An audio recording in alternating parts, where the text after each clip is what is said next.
Ration card ಸಿಗ್ತೇನಮ್ಮ Lakshmi? ಹ್ಞೂ ಮಾವ, ಅತ್ತೆ ಜೋಪಾನ್ವಾಗಿ ಎತ್ತಿಟ್ಟಿದ್ರು. ಇಷ್ಟು ವರ್ಷ ಆದ್ಮೇಲೆ ನಮ್ಮನೇಲಿ ಈಗ ರೇಷನ್ ಕಾರ್ಡ್ ಚಾಲನೆಗೆ ಬರ್ತಾ ಇದೆ ನೋಡು. ಎಲ್ಲ ನಿನ್ ಕಾಲ್ಗುಣ. ಆಯ್ತಲ್ಲ, ನಾಳೆಯಿಂದ ಮೃದುವಾಗಿರೋ ಇಡ್ಲಿ ತಿನ್ನಿವ್ರಂತೆ, ತಗೊಳ್ಳಿ. ಲಕ್ಷ್ಮಿ ರೆಡಿನಾ? ಲೇಟಾಗಿ ತೊಗೊಳ್ಳೋಣ. ಸರಿ ಅತ್ತೆ, ಹೊರಡ್ತೀವಿ. ಬರ್ತೀವಿ. ಹೋಗಿದ್ ಬನ್ರಮ್ಮ. ಬೈಕಂದ್ರ ಸಿರಿ, ಬೇಗ ತಿನ್ನು, ಸ್ಕೂಲ್ ಟೈಮ್ ಆಗತ್ತೆ. ನೀನ್ ಮಾಡಿರೋ ಗಟ್ಟಿ ಇಡ್ಲಿ ತಿನ್ನಕ್ ಟೈಮ್ ಬೇಡ್ವಾ? ಕೊಬ್ಬು ಜಾಸ್ತಿ, ತಿನ್ನು. ಬೈ ಬೇಡ್ವೆ, ಏನೋ ತಮಾಷೆಗೆ ಹೇಳಿರ್ತಾಳ ಪಾಪ. ನೀವ್ ಹೀಗೆ ಎಲ್ಲಾರ್ಗೂ ಎಲ್ಲದಕ್ಕೂ ಪಾಪ ಪಾಪ ಅಂತ ಇರಿ, ಒಂದಿನ ಪಾಪರ್ ಚಿಟ್ಟಿ ಹಾಕ್ತೀರಾ. ಏನೇ ಹೇಳ್ತಿದ್ಯಾ? ನಿನ್ ಸೊಸೆ ಹೇಳಿದ್ ಕೇಳಿಸಿಲ್ವಾ? ಅವ್ರದ್ದು BPL ಕಾರ್ಡ್ ಅಂತೆ. ಹೌದು, ಏನಿವಾಗ? ಸ್ವಲ್ಪ ತಲೆ ಉಪಯೋಗಿಸಿ. BPL ಕಾರ್ಡ್ ಯಾರು ಕೊಡ್ತಾರೆ? ದುಡ್ಡಿಲ್ದಿರೋರ್ಗೆ, ಬಡವ್ರಿಗೆ. ನಿನ್ ಸೊಸೆ ಮನೆಯವರು ಶ್ರೀಮಂತರು, ಅಷ್ಟು ದೊಡ್ಡ ಸ್ವಂತ ಮನೆ ಇರೋರು, ಮತ್ತೆ ಈ BPL ಕಾರ್ಡ್ ಹೆಂಗಮ್ಮ ಬರುತ್ತೆ?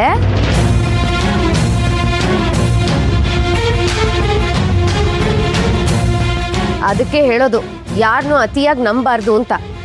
ನನಗೆ ಯಾಕೋ ಈ ಲಕ್ಷ್ಮಿ ಅವ್ರ ಮನೆಯವರು ಎಲ್ಲ ಸೇರಿ ನಮಗ್ ಮೋಸ ಮಾಡ್ತಿದ್ದಾರೆ ಅಂತ ಅನಿಸ್ತಿದೆ.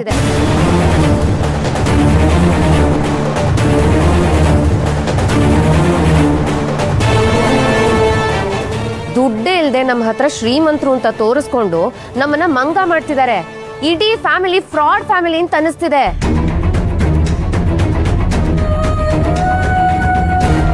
ಸರಿ, ನೀನ್ ಹೇಳಿದ್ದೆ ಸತ್ಯ ಅಂತ ಅನ್ಕೊಳ್ಳೋಣ. ಹಾಗಾದ್ರೆ ನಿನ್ ಪ್ರಕಾರ ನಾವು ಬಡವ್ರ, ಗತಿ ಇಲ್ದೇ ಇರೋರ? ಇದೇನಮ್ಮ ಏನೇನೋ ಹೇಳ್ತಿದ್ಯಾ? ನಮಗೇನಾಗಿದೆ? ಇಷ್ಟು ಸ್ಥಿತಿವಂತರಲ್ವಾ ನಾವು? ನಮ್ಮನೇಲೂ BPL ಕಾರ್ಡ್ ಇದೆ ಅಂತ ಹೇಳೋ ಅವಳಿಗೆ. ಏನು? ನಮ್ಮನೇಲೂ BPL ಕಾರ್ಡಾ? ಹೌದು, ಅದೇ ಇರೋದು. ಹರಿ ಕೆಲ್ಸಕ್ಕೆ ಸೇರೋವರೆಗೂ ನಾವು ಹಂಗೆ ಇದ್ದಿದ್ದು. ರೇಷನ್ ಕಾರ್ಡ್ ಎಲ್ಲ ಯಾವಾಗ್ಲೂ ಮಾಡಿಸಿದ್ದು, ಸರಿಯಾದ ಟೈಮ್ಗೆ ಅಪ್ಡೇಟ್ ಮಾಡಿಸ್ಬೇಕಾಗಿತ್ತು. ಕಾರ್ಡ್ ಕಳೆದೋಯ್ತು ಅಂತ ಮಾಡ್ಸಕ್ ಆಗಿರ್ಲಿಲ್ಲ. ಅವ್ರ ಮನೇಲೂ ಹಿಂಗೆ ಏನೋ ಆಗಿರ್ಬೋದು, ಅಥವಾ ಲಕ್ಷ್ಮಿ ಹೇಳೋದ್ರಲ್ಲಿ ಏನೋ ಹೆಚ್ಚು ಕಮ್ಮಿ ಆಗಿರ್ಬೋದು. ಅದನ್ನೇ ಇಟ್ಕೊಂಡು ಅವಳ ಮೇಲೆ ಅನುಮಾನ ಪಡ್ಬೇಕಲ್ವಾ ನಿಂಗೆ? ಅನುಮಾನ ಅಂತ ಅಲ್ಲಮ್ಮ, ಯಾಕೋ ಅವ್ರು ಮೊದಲನೇ ದಿವಸದಿಂದನೂ ಅವ್ರು ಸರಿ ಇಲ್ಲ, ಗುಟ್ ಮಾಡ್ತಿದ್ದಾರೆ ಅಂತ ಅನಿಸ್ತಿದೆ. ನಿನಗನ್ಸಿದ್ದೆಲ್ಲ ಸತ್ಯ ಆಗಲ್ಲ. ಸುಮ್ನೆ ಏನೇನೋ ಯೋಚನೆ ಮಾಡಬೇಡ. ಮೊದಲು ಮಗುನ ಸ್ಕೂಲಿಗೆ ಕಳ್ಸು.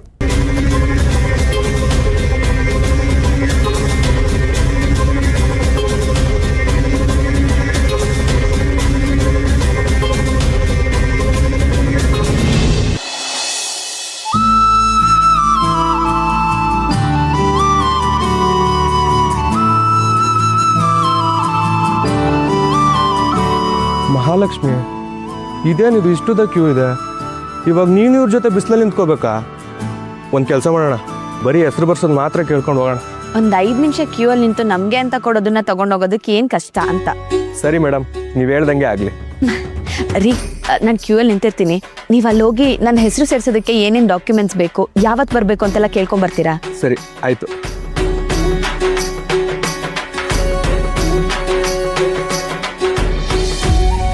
Excuse me sir. ಹೇಳಿ. ಒಂದು ಡಾಕ್ಯುಮೆಂಟ್ ಮಾಡಿಸ್ಬೇಕಾಗಿತ್ತು. ಮೊದಲು ಅವ್ರು ಪಕ್ಕದ ವಾರ್ಡಲ್ಲಿದ್ದರು, ಇವಾಗ ಈ ವಾರ್ಡಿಗೆ ಶಿಫ್ಟ್ ಆಗಿದ್ದಾರೆ. ಹೆಸರು ಸೇರ್ಸಕ್ಕೆ ಏನೇನು ಡಾಕ್ಯುಮೆಂಟ್ಸ್ ಬೇಕಾಗುತ್ತೆ? ಅವ್ರು ನಿಮ್ಗೆ ಏನಾಗಬೇಕು? ವೈಫು ಸರ್, ಹೊಸ್ದಾಗಿ ಮದುವೆ ಆಗಿರೋದು. ಮ್ಯಾರೇಜ್ ಸರ್ಟಿಫಿಕೇಟು, ನೀವು ಯಾರು ಹೆಸರನ್ನ ಸೇರಿಸ್ತಾ ಇದ್ದೀರೋ ಅವ್ರದ್ದು 2 stamp size photo. Okay sir, ಅದನ್ನೇ ಮಾಡ್ಕೊಡ್ತೀರಾ? ಮಾಡಿಕೊಡ್ತೀವಿ, ಆದರೆ 1 ವಾರ ಕಾಯಬೇಕು. ಸಾಹೇಬ್ರು ರದ್ದಲ್ಲಿದ್ದಾರೆ. ನೀವು ಆನ್ಲೈನಲ್ಲೂ ಮಾಡ್ಕೊಬೋದು. ನಮ್ಮದು ಅಫಿಷಿಯಲ್ ವೆಬ್ಸೈಟ್ ಇದೆ, ಅದರಲ್ಲಿ ಮಾಡ್ಕೊಳ್ಳಿ. ಸರಿ ಸರ್.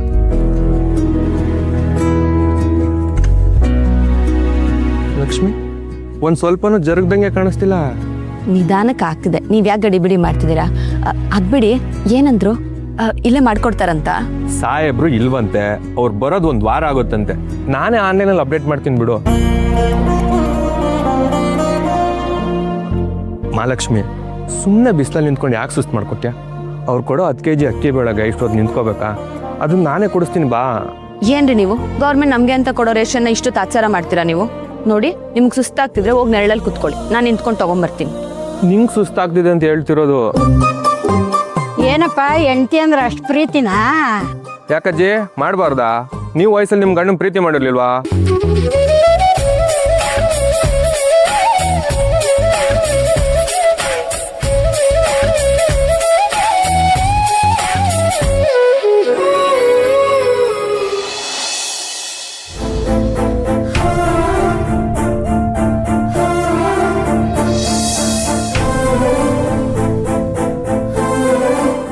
ಏನಮ್ಮ ಎಷ್ಟು ಪ್ಯೂರಿಫೈಯರ್ ಸೇಲ್ ಮಾಡಿದೆ?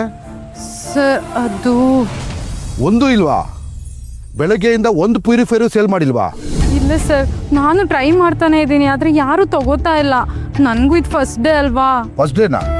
ನಾನು ಫಸ್ಟ್ ಡೇ ಅಂತ ಸ್ಯಾಲ್ರಿ ಕೊಡಲ್ಲ, ಓಕೆನಾ? ಸರ್ ಆಗಲ್ಲ ಅಲ್ವಾ? ಕೆಲಸದಲ್ಲಿ ಫಸ್ಟ್ ಡೇ ಲಾಸ್ಟ್ ಡೇ ಅಂತ ಇರಲ್ಲ. ಆಗಬೇಕು ಅಂದ್ರೆ ಆಗಲೇಬೇಕು. ಟ್ರೈ ಮಾಡ್ತೀನಿ ಆದರೆ ಮಾಡ್ತೀನಿ ಅಂತ ನಿನ್ನ ತಲೆಯಲ್ಲಿದ್ದರೆ ನಾಳೆಯಿಂದ ಕೆಲ್ಸಕ್ಕೆ ಬರಬೇಡ. ಏನು ಹೇಳ್ತಿದ್ದೀರಾ ಸರ್? ಸರಿಯಾಗಿ ಹೇಳ್ತಾ ಇದ್ದೀನಿ. ನಿನ್ನ ಫ್ರೆಂಡ್ ರೆಕಮೆಂಡ್ ಮಾಡಿದ್ರು ಅಂತ ನಾನು ನಿನ್ನನ್ನು ಕೆಲ್ಸಕ್ಕೆ ಸೇರಿಸ್ಕೊಂಡೆ, ಆದರೆ ನೀನು ಒಂದು ಸೇಲ್ ಮಾಡಿಲ್ಲ. ಈ ಥರ ಆದರೆ ಕಷ್ಟ. ಇಲ್ಲ ಸರ್, ಇವತ್ತು ಒಂದಾದರೂ ಸೇಲ್ ಮಾಡೇ ಮಾಡ್ತೀನಿ, ಪ್ಲೀಸ್ ನನ್ನ ನಂಬಿ ಸರ್. ಫಸ್ಟ್ ನೀನು ಮಾಡಿ ತೋರ್ಸಮ್ಮ, ಆಮೇಲೆ ನಂಬ್ತೀನಿ.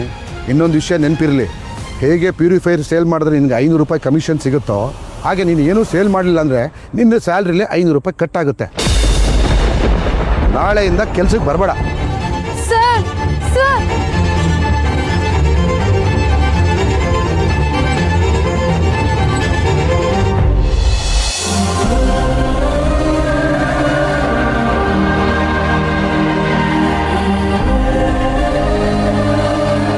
ಎಲ್ಲರೂ ಒಂದು 5 ನಿಮಿಷ ವೆಯ್ಟ್ ಮಾಡಿ, ಮಿಷಿನು ಕೆಟ್ಟೋಗಿದೆ, ಅದೇನು ಅಂತ ಚೆಕ್ ಮಾಡಿ ರೇಷನ್ ಕೊಡ್ತೀನಿ. ಬಾ ಸುಮ್ಮನೆ ಹೋಗೋಣ. ಸರಿ ಮಾಡ್ತೀನಿ ಅಂತ ಹೇಳ್ತಿದ್ದಾರಲ್ವಾ, ತುಂಬ ಏನು ಟೈಮ್ ತಗೊಳ್ಳಲ್ಲ. ನಿಮಗೂ ಕಷ್ಟ ಆಗ್ತಿದೆ ಅಂತ ಏನೇನೋ ಹೇಳಬೇಡಿ. ಅಲ್ಲ, ಅವ್ರು ರೇಷನ್ ಕೊಡೋರು ನಮ್ಗೆ ಇಲ್ಲಿ ಕಾಯೋ ತಾಳ್ಮೆ ಇರಲ್ಲ ಅಂತ ಅರ್ಥ ಮಾಡ್ಕೋಬೇಕು ತಾನೆ. ಇವತ್ತು ರೇಷನ್ ಕೊಡೋರು ನೆನ್ನೆ ನಮ್ಮನೆಯನ್ನು ಮಿಷಿನ್ ಎಲ್ಲ ಚೆಕ್ ಮಾಡಿ ಇಟ್ಕೋಬೇಕು. ಹೌದಾ? ನಿಮ್ಮ ಬ್ಯಾಂಕಲ್ಲೂ ಸರ್ವರ್ ಅವಾಗವಾಗ ಕೈ ಕೊಡ್ತಿರುತ್ತೆ, ಕ್ಯೂ ಇದಕ್ಕಿಂತ ದೊಡ್ಡದಾಗಿ ನಿಂತಿರುತ್ತೆ, ಜನ ಎಲ್ಲ ಲಬು ಲಬು ಅಂತ ಬಾಯ್ ಬಡ್ಕೋತಿರ್ತಾರೆ. ಆವಾಗ ತಾವುಗಳೇನು ಮಾತಾಡೋದೇ ಇಲ್ಲ.